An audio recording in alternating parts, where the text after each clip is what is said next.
যেই ভূমিকার জন্য আজকে এখানে দাঁড়ায় একটা নতুন দেশ, একটা নতুন স্বাধীন জায়গায় আমি অন্তত বক্তব্য রাখতে পারছি, এটা আমি বিশ্বাস করি। এবং বাংলাদেশের মানুষ বিশ্বাস করুক আর নাই করুক, মানুক আর নাই মানুক, ইতিহাসে লিপিবদ্ধ করুক অথবা নাই করুক, ইহাই সত্য। নতুন বাংলাদেশ, নতুন স্বাধীনতার পিছনে যাদের সবচেয়ে বড় অবদান ছিল তার নাম ইসলামী ছাত্র শিবির। ফ্যাসিস্ট শেখ হাসিনা পালিয়ে গেছে, কিন্তু সেই ফ্যাসিজমটাকে আমরা এখনো দূর করতে পারি নাই। সেই ফ্যাসিজমটাকে দূর না করতে পারলে নতুন বাংলাদেশটা নতুন থাকবে না।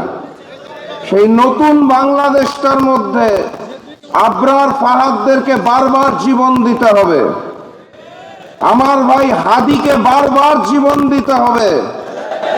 কিন্তু আমরা তো আগস্ট মাসের 5 তারিখেই শপথ নিয়েছিলাম, এই নতুন বাংলাদেশে নতুন করে আর কোনো স্বৈরাচার থাকবে না। এই নতুন বাংলাদেশে নতুন করে আর কোনো ভারতীয় আধিপত্যবাদ থাকবে না। এই নতুন বাংলাদেশ হবে ন্যায়ের বাংলাদেশ, মানবতার বাংলাদেশ, ইসলামের বাংলাদেশ এবং কোরআনের বাংলাদেশ। সেখান থেকে বিচ্যুত হওয়ার আমাদের কোনো সুযোগ নাই। 90% মুসলমানের দেশ।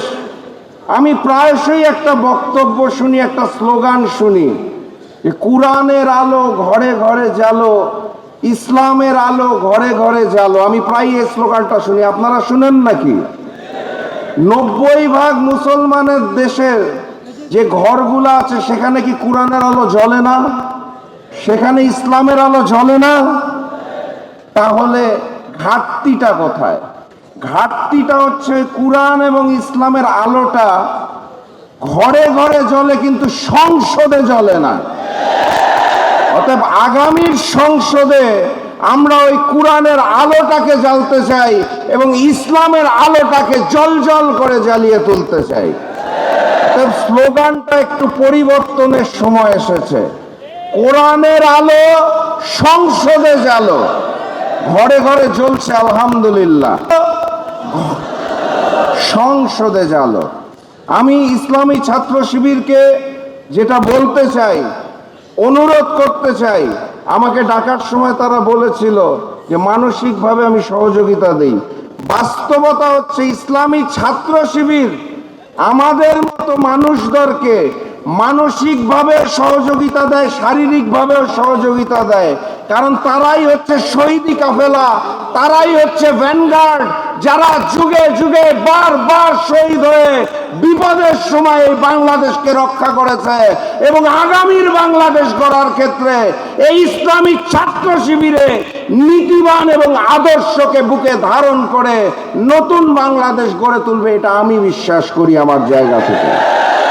সংগ্রামী সাথী এবং বন্ধুগণ, অনেক বড় বড় অতিথি আমার সামনে বসে আছে। আমি এত সময় নিয়ে নিলে হবে না, জুম্মা বাধায়িত করব না। আমি শুধু ওই বলিষ্ঠ শপথটা শুনতে চাই, ওই উজ্জ্বল চকচকা দৃষ্টিটা দেখতে চাই, যেই জায়গাটাতে ইসলামী ছাত্র শিবির ভ্যানগার্ড হিসেবে, শহীদি কাফেলা হিসেবে প্রথম কাতারে দাঁড়াবে এবং আগামীর বাংলাদেশকে গড়ে তোলার জন্য ভাই আছে সেভাবে অন্যান্য ভাইরা দায়িত্ব নিয়ে এগিয়ে আসবে। আমরা আমাদের জায়গা থেকে ইসলামী ছাত্র শিবিরের সাথে ছিলাম, আছি এবং থাকবো ইনশাআল্লাহ। সর্বশেষ কথা, পুরাতন জালেম চলে গেছে, নতুন জালেম চলবে না।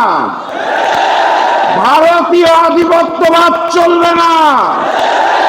আগামীর সংসদ ইসলামের এবং কোরআনের সংসদই হবে। এর জন্য যদি আবু সাইদের মতো রক্ত দিতে হয় আমরা সবাই রক্ত দেব।